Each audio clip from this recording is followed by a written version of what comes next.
प्यारी सात संगत जी, राधा स्वामी जी। संगत जी, आज 20 जून को ब्यास में बाबा जी ने संगत के साथ सवाल जवाब किए। सुबह बाबा जी ने हजूर जी के साथ कार दर्शन दिए और शाम को सवाल जवाब खुद बाबा जी ने किए। इस दौरान हजूर जी भी स्टेज पर विराजमान रहे। सबसे पहले एक भाई ने गुरबानी की एक पंक्ति के विषय में प्रश्न किया जी। उसने कहा, बाबा जी, बानी में कहा गया है मांस मांस झगड़े।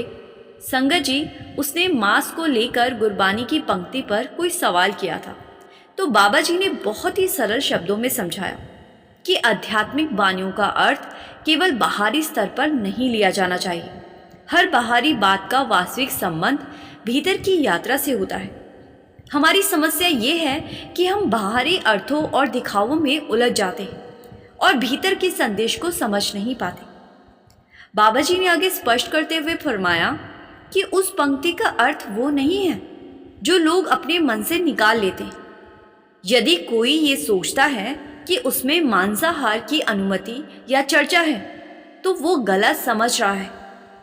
बाबा जी ने आगे समझाया कि किसी भी जीव को दुख देकर अपने सुख की नींव नहीं रखी जा सकती। यदि हम किसी को पीड़ा पहुंचाते हैं, तो उसके परिणाम हमें भी भुगतने पड़ते हैं। प्रकृति का नियम सबके लिए समान है। इसके बाद एक बहन ने बाबा जी से प्रश्न किया।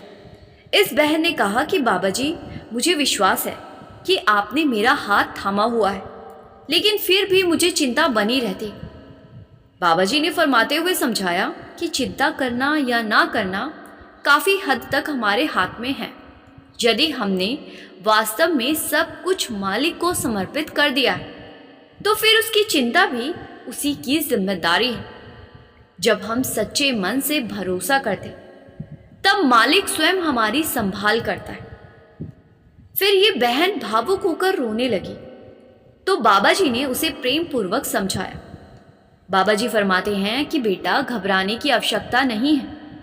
फिर उसने कहा कि बाबा जी, मुझे बहुत अधिक तनाव यानी डिप्रेशन रहता है, मैं क्या करूं? बाबा जी ने कहा कि तनाव लेने से समस्या का समाधान नहीं होता, उल्टा इसका सबसे बड़ा असर हमारी सेहत पर पड़ता है। चिंता और तनाव केवल शरीर और मन को कमज़ोर करते, जबकि उनसे कोई वास्तविक लाभ प्राप्त नहीं होता। फिर आगे एक भाई ने बाबा जी से प्रश्न किया। इस भाई ने कहा कि बाबा जी, एक अच्छा और सच्चा इंसान बनने के लिए किन गुणों की आवश्यकता होती है? क्या व्यक्ति के भीतर बड़ी बड़ी इच्छाएं और लक्ष्य होने चाहिए? बाबा जी ने उदाहरण देते हुए फरमाया कि बेटा, दुनिया में बहुत से लोग अमेरिका का राष्ट्रपति बनने का सपना देखते हैं, लेकिन हर व्यक्ति राष्ट्रपति नहीं बन सकता। बाबा जी ने समझाया कि हमें केवल लक्ष्य के बारे में सोचते रहने के बजाय अपने प्रयासों पर ध्यान देना चाहिए। अक्सर लोग मंजिल पर तो नजर रखते हैं, लेकिन वहां तक पहुंचने के लिए आवश्यक मेहनत नहीं करते। इसीलिए सफलता का रहस्य लक्ष्य देखने में नहीं, बल्कि उसके लिए निरंतर परिश्रम करने में। बाबा जी ने आगे समझाते हुए फरमाया कि कोई भी मंजिल केवल इच्छा करने से प्राप्त नहीं होती। जब तक व्यक्ति निरंतर प्रयास नहीं करता, तब तक सफलता उसके पास नहीं आती। उन्होंने आगे एक अंग्रेजी कहावत का उदाहरण देते हुए फरमाया कि बेटा, कोई भी बड़ा शहर एक दिन में नहीं बस जाता। उसे बनने और विकसित होने में वर्षों का समय लगता है। ठीक उसी प्रकार आध्यात्मिक उन्नति और जीवन की सफलता भी धीरे धीरे निरंतर प्रयासों से प्राप्त होती। जब इंसान सच्चे मन से मेहनत करता है, तब मालिक की कृपा भी अपने आप होने लगती है। फिर आगे एक भाई ने बाबा जी से प्रश्न किया। इस भाई ने पूछा कि बाबा जी, कई बार कोई व्यक्ति बहुत मेहनत करता है, लेकिन उसके अनुसार फल नहीं मिलता, ऐसा क्यों होता है? बाबा जी ने उत्तर देते हुए फरमाया कि बेटा, प्रत्येक जीव अपने भाग्य और पूर्व कर्मों का लेखा लेकर इस संसार में आता है। हमारे जीवन में क्या प्राप्त होगा और कितना प्राप्त हो, उसमें भाग्य की भी भूमिका होती, लेकिन इसका अर्थ ये नहीं कि हम प्रयास करना छोड़ दें। हमारा कर्तव्य है कि हम पूरी निष्ठा के साथ अपना कर्म करते रहें। इसके बाद एक बहन ने भावुक होकर बाबा जी से प्रश्न किया। ये बहन भावुक होकर रोने लगी। उसने कहा कि बाबा जी, आपने मुझे प्रश्न पूछने का अवसर दिया, इसके लिए मैं आपकी बहुत बहुत आभारी हूँ। लेकिन मुझे लगता है कि मेरे भीतर बहुत सारी कमियाँ और बहुत अधिक मैल भरा हुआ है। मुझे समझ नहीं आता कि मैं इसे कैसे दूर करूँ। आप ही कृपा करें। बाबा जी ने बड़े प्रेम से समझाते हुए फरमाया कि बेटा, ये स्थिति केवल एक व्यक्ति की नहीं है, बल्कि हम सभी की है। यदि हमारे भीतर कर्मों का बोझ और कमियां ना होती तो हमें इस संसार में जन्म लेने की आवश्यकता ही क्यों पड़ती। हम सब अपने अपने कर्मों का हिसाब चुकाने आए हैं। बाबा जी ने आगे फरमाते हुए समझाया कि बेटा, हमें स्वयं को हीन या तुच्छ नहीं समझना चाहिए। मालिक ने हमें मनुष्य जन्म जैसा सर्वोत्तम अवसर दिया। अब हमारा कार्य है कि हम मेहनत करें, अपने जीवन की जिम्मेदारियों को निभाएं और आध्यात्मिक मार्ग पर आगे बढ़ने का प्रयास करें। फिर इसके बाद एक भाई ने बाबा जी से प्रश्न किया। इस भाई ने कहा कि बाबा जी, मैं किसी काम की शुरुआत तो कर देता हूँ, लेकिन उसमें लगातार बने रहना मेरे लिए कठिन हो जाता है। बाबा जी ने उत्तर देते हुए फरमाया कि बेटा, ये पूरी तरह हमारे अपने ऊपर निर्भर करता है। यदि हम किसी कार्य को करने का निश्चय करते हैं तो उसे बीच में छोड़ना नहीं चाहिए। जिस रास्ते पर चलने का फैसला किया है उस पर अंत तक डटे रहना भी हमारी जिम्मेदारी। फिर आगे एक बहन ने बाबा जी से प्रश्न किया। इस बहन ने कहा कि बाबा जी, मेरी माता जी नियमित रूप से ब्यास जाती है, लेकिन मेरे पिताजी कई कई साल डेरे नहीं आते। क्या उन्हें नामदान प्राप्त हो सकेगा? बाबा जी ने प्रेम पूर्वक समझाते हुए फरमाया कि बेटा, ये निर्णय व्यक्ति की अपनी इच्छा और उसकी तैयारी पर निर्भर करता है। किसी को भी आध्यात्मिक मार्ग पर चलने के लिए मजबूर नहीं किया जा सकता। अगर वो इस राह पर अपनी मर्जी से चलने को तैयार है तो अच्छी बात है, लेकिन किसी तरह की जोर जबरदस्ती नहीं करनी चाहिए। फिर इस बहन ने आगे मुस्कुराते हुए कहा कि बाबा जी, मेरा भाई बहुत शरारती है। ये सुनकर बाबा जी हंसते हुए कहने लगे, अच्छा, फिर तो वो आगे जाकर सबसे ज़्यादा आगे निकलेगा। इतना सुनते ही पूरी संगत हंसी से गूंज उठी जी। फिर ये बहन कहने लगी, अपने परिवार के अन्य सदस्यों के बारे में भी बताने लगी कि कभी ससुराल वालों की बात, कभी किसी और की बात। बाबा जी ने मुस्कुराते हुए कहा कि लगता है तुम्हारी नज़र सब पर रहती है। ये सुनते ही संगत फिर से बहुत हंसी थी जी।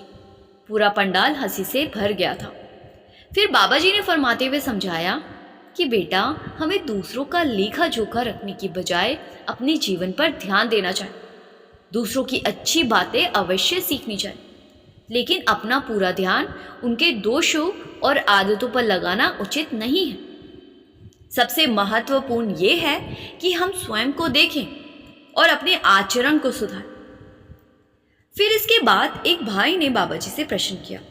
इस भाई ने पूछा कि बाबा जी, कई बार हम कोई सही निर्णय लेते हैं, लेकिन परिवार या बड़े लोग उससे नाराज़ हो जाते हैं। कभी कभी रिश्तों में भी तनाव आ जाता है। ऐसे में हमें क्या करना चाहिए? हमें वो कदम उठाना चाहिए। हमें क्या कदम उठाना चाहिए? बाबा जी ने फरमाते हुए समझाया कि बेटा, यदि पूरी जिंदगी भी लगा दो तो भी दुनिया के सभी लोगों को खुश नहीं कर सकोगे। कुछ लोग तुम्हारी प्रशंसा करेंगे, कुछ लोग आलोचना करेंगे। इसीलिए दूसरों की प्रतिक्रिया देखकर निर्णय मत लो।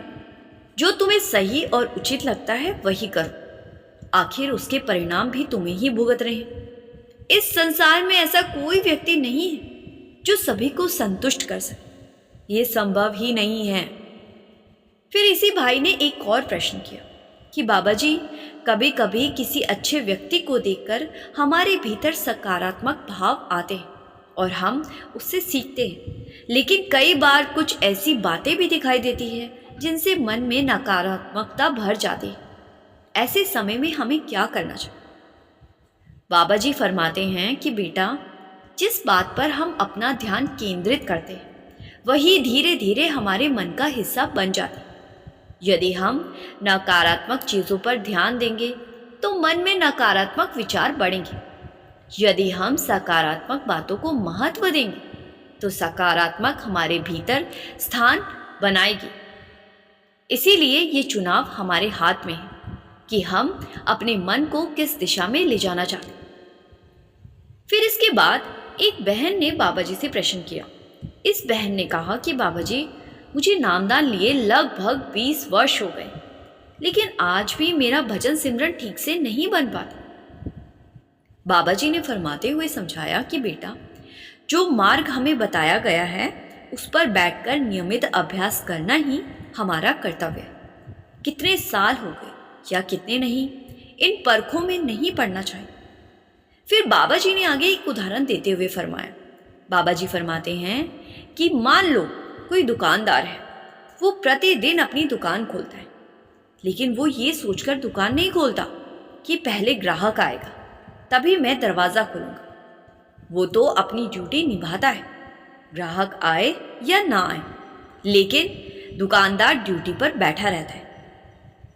फिर बाबा जी ने इस उदाहरण को भजन सिमरन से जोड़ते हुए फरमाया कि जैसे दुकान खोलने की आवश्यकता दुकानदार को होती है, वैसे ही भजन सिमरन की आवश्यकता हमें है। इसीलिए बेटा, हमें नियमित रूप से अभ्यास करना चाहिए और अपने मन को शब्द से जोड़ने का प्रयास करना चाहिए। फिर इसके बाद यही बहन आगे कहने लगी कि बाबा जी, मेरे मन में बहुत नकारात्मकता यानी कि नेगेटिव सोच आती रहती है। बाबा जी ने फरमाते हुए समझाया कि बेटा, जिस दिशा में हम अपना ध्यान लगाएंगे वही बातें हमारे सामने बार बार आएंगी। अक्सर हम स्वयं ही उन बातों को महत्व देते जो मन को अशांति करती है। यदि हम सकारात्मक यानी कि पॉजिटिव बातों को अपनाएंगे तो नकारात्मक विचार टिक नहीं पाएंगे। लेकिन यदि हम बार बार नकारात्मकता को ही देखते और सोचते रहेंगे तो वही हमारे मन में घर बना लेगी। फिर आगे एक मज़ेदार सवाल हुआ। एक बहन ने बाबा जी से प्रश्न किया। इस बहन ने कहा कि बाबा जी, मुझे फिर से सचखंड का झूला दे दीजिए। बाबा जी ने मुस्कुराते हुए कहा, फिर से? इसका मतलब क्या तुम पहले भी सचखंड होकर आ चुकी हो? संगत में हंसी की लहर दौड़ गई। इस बहन ने मजाक में कहा कि बाबा जी, शायद मैं गलती से वापस आ गई। बाबा जी ने तुरंत हंसते हुए कहा कि अच्छा, अगर वापस आ गई हो तो अब जो कुछ है उसे भुगतो। ये सुनते ही पूरी संगत जोर जोर से हंसने लगी। फिर इसके बाद एक भाई ने बाबा जी से प्रश्न किया।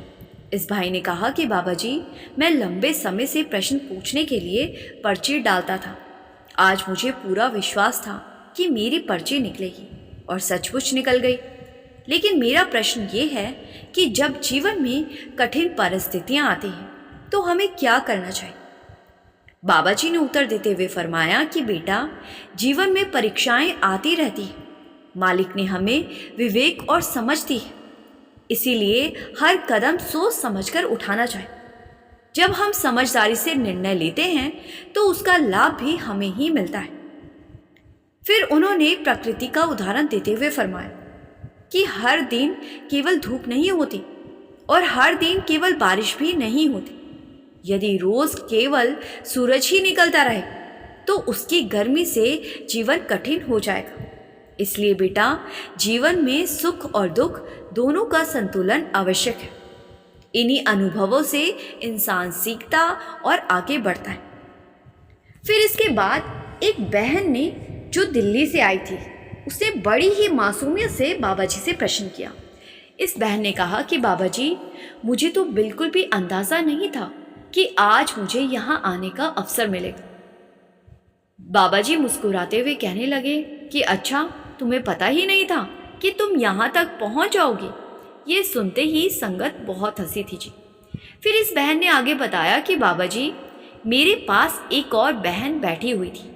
मैंने उससे पहले ही कहा था कि अगर उसकी पर्ची निकल जाए तो वो मेरी तरफ से भी निवेदन कर दे। बाबा जी ने हंसते हुए कहा, फिर तो अगर उसकी पर्ची नहीं निकली तो तुम्हें अपनी पर्ची उसे ही दे देनी चाहिए थी। तो ये बहन कहने लगी कि बाबा जी, वो तो वहाँ से चली गई थी। फिर इस बहन ने आगे कहा कि बाबा जी, मेरे भाई को नीट की परीक्षा देनी है, उस पर भी कृपा कर दीजिए। ये सुनकर बाबा जी मुस्कुराए और कहने लगे कि इसके लिए तो हजूर जी को बोलो, पढ़ाई लिखाई में मैं हजूर जी होशियार थे। जैसे ही बाबा जी ने ये कहा, पूरी संगत हंसी से गूंज उठी जी। फिर इस बहन ने तुरंत कहा कि बाबा जी, मेरे भाई का साथ तो हजूर जी ही दे देंगे, लेकिन आप मेरा साथ दीजिए। मैं आपको किसी के साथ बांट नहीं सकती। मैं आपका नाम अवश्य रोशन करूंगी। बाबा जी ने हंसते हुए कहा कि एक बात तो माननी पड़ेगी, बहनों को जवाब देने की ज़्यादा आवश्यकता नहीं पड़ती। वो खुद ही सवाल पूछ लेती है और खुद ही उसका उत्तर भी दे देती है। संगत फिर से ज़ोर ज़ोर से हंसी जी। फिर एक बहन ने कहा, बाबा जी, कई बार हमारे मन में ये प्रश्न उठता है कि क्या सद्गुरु या मालिक हमारी प्रार्थनाओं को सुनते हैं। बाबा जी ने फरमाते हुए समझाया कि बेटा, मालिक से की गई कोई भी अरदास अनसुनी नहीं जाती। प्रभु हर पुकार को सुनता है और अपने बच्चों की हर भावना से भली भांति परिचित होता है। लेकिन मालिक हमें वही प्रदान करता है जो हमारे लिए हितकारी और आवश्यक होता है। हम अपनी सीमित समझ के अनुसार कुछ मांगते हैं, जबकि परमात्मा हमारी वर्तमान स्थिति के साथ साथ हमारे भविष्य और हमारे वास्तविक कल्याण को भी जानता है। इसीलिए वो अपनी असीम दया से वही बख्शिश करता है जो हमारे लिए सही होती है। जैसे एक बच्चा किसी चीज़ की जिद पकड़ ले, तो इसका मतलब ये नहीं कि माँ बाप उसको वो चीज़ लेकर दे देंगे। माँ बाप अपने बच्चे को वही देते हैं जो बच्चे की भलाई में हो। हम सब भी मालिक की संतान हैं और मालिक हमें वो चीज़ ज़रूर देगा जो हमारे लिए सही होगी। फिर आगे इसके बाद एक व्यक्ति ने मन की चंचलता के विषय में बाबा जी से प्रश्न किया। उसने विनम्रता पूर्वक पूछा कि बाबा जी, ये मन बार बार भूलों और कमज़ोरियों की ओर चला जाता है। हम बहुत प्रयास करते हैं कि इसे गलत रास्तों से हटाकर सही दिशा में लगाएं, लेकिन कुछ समय बाद ये फिर उन्हीं आदतों और गलतियों की ओर लौट जाता है। ऐसी स्थिति में हमें क्या करना चाहिए? बाबा जी ने फरमाते हुए समझाया कि बेटा, मन का स्वभाव आज से ऐसा नहीं हुआ, बल्कि ये अनगिनत वर्षों से बाहर की दुनिया और विषय विकारों की ओर भागता आया है। इसीलिए इसका तुरंत बदल जाना आसान नहीं होता। हमारा कर्तव्य ये है कि हम धैर्य और प्रेम के साथ इसे धीरे धीरे सही दिशा में लाने का प्रयास करते रहें। अगर हम मन को ज़बरदस्ती भीतर की तरफ मोड़ने की कोशिश करेंगे तो मन सिद्धि हो जाएगा। इसीलिए हमें आराम से धीरे धीरे मन को अंदर की तरफ ले जाना है। इसीलिए हर रोज़ थोड़ा थोड़ा भजन सिमरन करने की सलाह दी जाती है। जब हम रोज़ 2.5 घंटे बैठना शुरू करेंगे तो मन अपना स्वभाव भी बदलने लगेगा। आगे बाबा जी ने समझाया कि बेटा, हमें सेवा इसीलिए दी गई है जिससे मन झुकना सीखे। सेवा मनुष्य के भीतर नम्रता, सहनशीलता और झुकने की भावनाओं को विकसित करती है। जब तक मन में विनम्रता उत्पन्न नहीं होती और अहंकार कम नहीं होता, तब तक सच्चा प्रेम भी नहीं जाग सकता। और जब तक प्रेम तथा नम्रता का भाव नहीं आएगा, तब तक मन भजन और सिमरन में स्थिर नहीं हो सकेगा। फिर आगे एक बहन ने बाबा जी से प्रश्न किया। इस बहन ने जीवन में आने वाले दुखों और परेशानियों के बारे में प्रश्न किया। इसने पूछा कि बाबा जी, हम सब मालिक के बच्चे हैं, तो हमारे जीवन में इतनी कठिनाइयाँ और कष्ट क्यों आते हैं? इनके पीछे क्या कारण? बाबा जी ने फरमाते हुए समझाया कि बेटा, यदि आत्मिक दृष्टि से देखा जाए तो दुख भी अपने आप में बहुत बड़ी नेमत होते हैं। कारण ये है कि जब मनुष्य सुख में होता है तब वो अक्सर मालिक को भूल जाता है, लेकिन जब जीवन में दुख और कठिन समय आता है तब वो सबसे अधिक उस परमात्मा को याद करता है और उसकी शरण में जाने का प्रयास करता है। बेटा, इस दृष्टि से देखा जाए तो दुख हमें मालिक के और निकट लाने का माध्यम बन जाते। लेकिन यदि सांसारिक और कर्मों की दृष्टि से समझे तो जीवन में आने वाले दुख हमारे अपने किए हुए कर्मों का परिणाम होते। जो कर्म हमने पहले किए हैं उन्हीं का फल हमें विभिन्न परिस्थितियों और कष्टों के रूप में प्राप्त होता है। हम सब मालिक के बच्चे हैं, लेकिन अगर हम गलती करेंगे तो हमें सीखने के लिए मालिक थोड़े बहुत दुख देता है, जिससे कि हम सीख सके और भविष्य में बुरे कामों से बच सके। आगे बाबा जी ने ये भी फरमाया कि मालिक जीव को उतना ही दुख देता है जितना जीव सहन कर सके। अगर हम अपने कर्मों को देखें तो उस हिसाब से जीवन में आने वाला कष्ट तो कुछ भी नहीं है। मालिक बहुत दयालु है और हमारे कर्मों के बदले उतना ही फल देता है जितना हम सह सकते। फिर आगे इसके बाद एक व्यक्ति ने बाबा जी से प्रश्न किया। इस व्यक्ति ने कहा कि बाबा जी, सत्संग का वास्तविक लाभ हमें किस प्रकार प्राप्त हो सकता है? बाबा जी ने समझाते हुए फरमाया कि बेटा, केवल सत्संग में आकर 1-1.5 घंटा बैठ जाना और वचन सुन लेना ही पर्याप्त नहीं होता। यदि सत्संग सुनने के बाद भी हमारे विचार, हमारा स्वभाव और हमारा आचरण पहले जैसा ही बना रहे तो फिर उस सत्संग का लाभ सीमित ही रह जाता है। जैसे अगर हम डॉक्टर से दवाई तो ले आए लेकिन दवाई को खाए ही नहीं, तो क्या हम कभी ठीक हो पाएंगे? सत्संग का असली प्रभाव तब दिखाई देता है जब उसमें कही गई बातों को अपने जीवन में उतारेंगे, अमल में लाएंगे। फिर आगे एक बहन ने बाबा जी से प्रश्न किया। इस बहन ने पूछा कि बाबा जी, जीवन में सच्ची खुशी और शांति कहाँ से प्राप्त होती है? बाबा जी ने फरमाते हुए समझाया कि बेटा, आज इंसान सोचता है कि मालिक उसकी इच्छाएं पूरी करता रहे तो उसका मन शांत होने लगेगा, उसको खुशी और शांति मिलने लगे। लेकिन संसार की वस्तुओं और इच्छाओं से मिलने वाली खुशी कुछ समय के लिए होती है। एक इच्छा पूरी होती है तो दूसरी सामने खड़ी हो जाती। स्थायी सुख और सच्ची शांति तभी मिलती है जब हमारा मन मालिक के साथ जुड़ता है।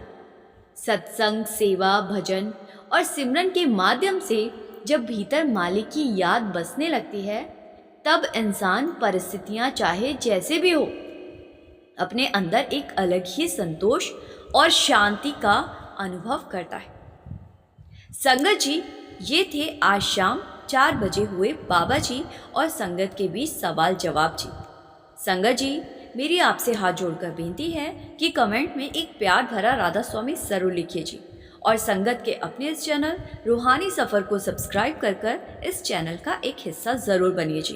गुरु प्यारी साथ संगत जी, राधा स्वामी जी।